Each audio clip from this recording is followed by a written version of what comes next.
Good morning student. In this video I will teach you about the meaning and function of money. हाँ जी बेटा, money एक ऐसी चीज़ होती है जो क्या जनरल एक्सेप्टेबिलिटी जिसकी हो चुकी है, जो किस लिए यूज़ होती है, मीडियम ऑफ एक्सचेंज के लिए, अ मेजर ऑफ वैल्यू के लिए, स्टोर ऑफ वैल्यू के लिए and payment for deferred payment. ठीक है, जैसे यहाँ पे देखिए बेटा, यहाँ पे दिया मनी कोई भी चीज़ है जिसको किसके लिए यूज़ करते हैं हम, मीडियम ऑफ एक्सचेंज के लिए, मेजर ऑफ वैल्यू के लिए, आपको पता है, ठीक है, स्टोर ऑफ वैल्यू के लिए, standard of deferred payment. Deferred payment जो हमने फ्यूचर में पेमेंट्स करनी है।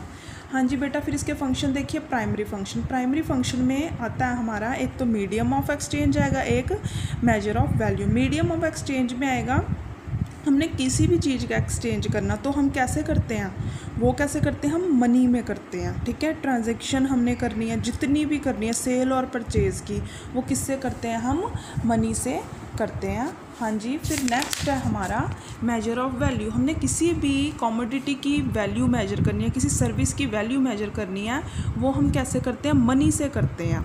ठीक है, जैसे कोई भी हमने गुड्स खरीदी या सर्विस खरीदी, उसका एक प्रॉपर एक प्राइस है। ठीक है, जैसे डॉक्टर की सर्विस का, टीचर की सर्विस का, या कोई गुड्स और सर्विसेज का।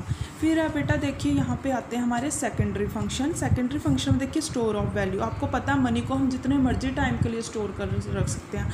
हम अपना बैंक में पैसा 10 साल रखें, 20 साल रखें, जब तक हमारी मर्जी है, उस मनी की जो वैल्यू कम नहीं होगी।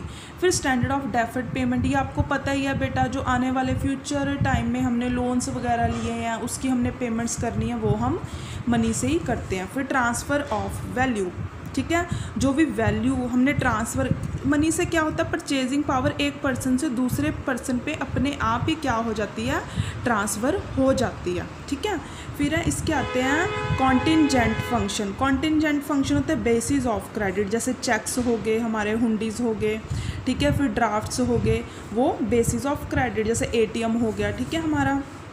फिर जो basis of distribution of income, हम जी आपको पता है land, labour, capital and entrepreneur 4 factor of production है, उनको इनकम मिलती है वेजिस में, रेंट में, इंटरेस्ट में और प्रॉफिट में।